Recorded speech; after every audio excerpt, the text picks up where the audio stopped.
We're looking at Debbie Macomber's Come Home to Color book. When I was looking for a book, I wanted to choose something that was both challenging and just beautiful. And I find that I like to color scenes and settings of homes and of nature. And this book seemed to have it all. And so when I looked through this book, I decided upon this picture to color. So this is the picture we're going to be working on.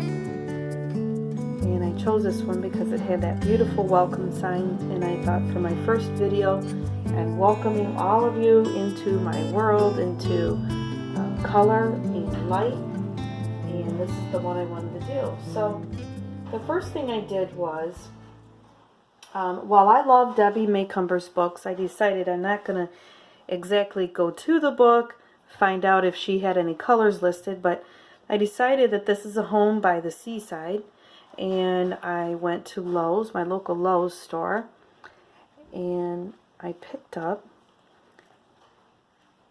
what I felt were beautiful representations of coastal color. Looking for a color scheme for my brick.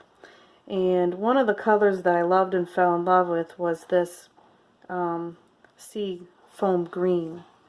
And so I picked out several different shades of things that I liked. And decided which was going to be a color I wanted and which was going to be accent colors.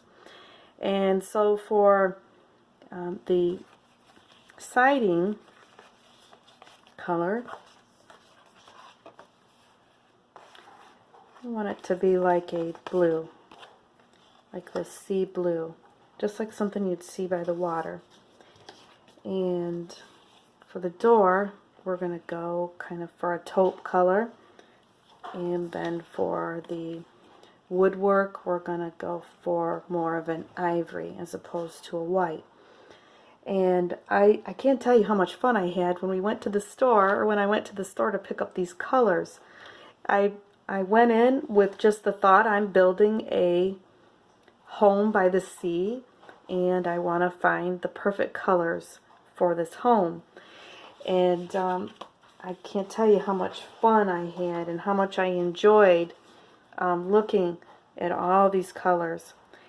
And I do recommend that you go to Lowe's or Sherwin-Williams or whatever fix-it paint store you have, Home Depot, and pick up some of these color cards and swatches, because not only do you find on like this side the swatches of the colors and what looks good together and so forth, but you're going to get several other ideas such as this, where we can see what these colors look like together, what kind of mood they're going to give you, as well as you get ideas of other types of pairings.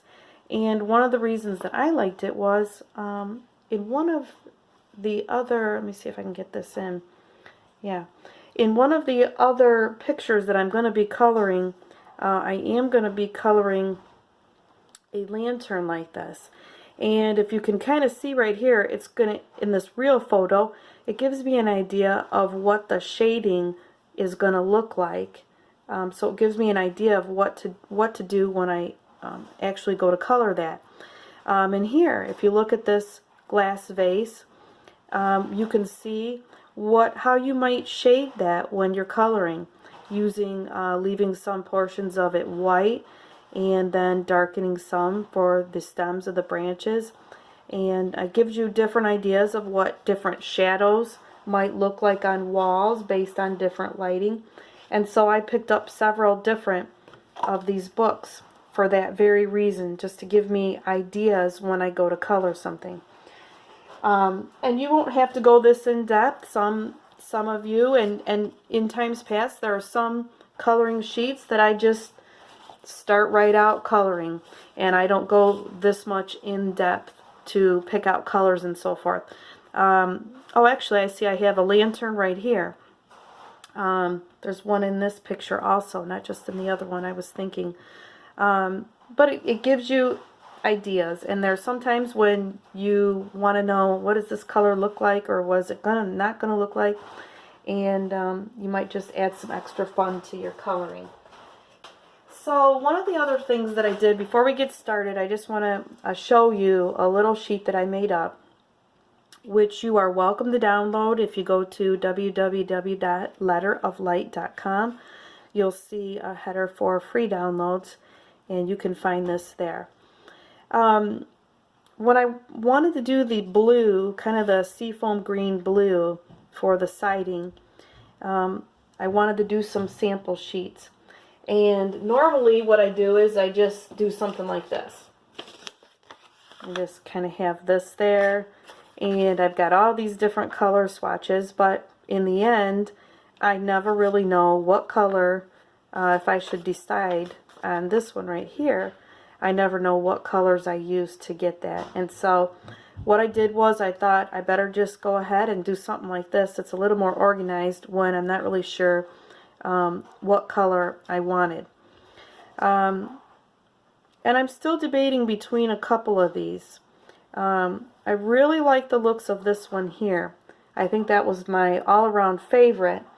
What I didn't know was if I colored the siding that color, because it's a more deep, rich, dark color, would that then I felt like I would have to make everything in here deep, dark, and rich in tone to match the siding color. In other words, let's say then if I do this dark blue-green on the siding, then my roses and everything else are going to, in intensity, I think that's the word I wanted to say, in intensity. If I start out with an intensity at this level, then everything else I do in the picture is going to have to match that intensity.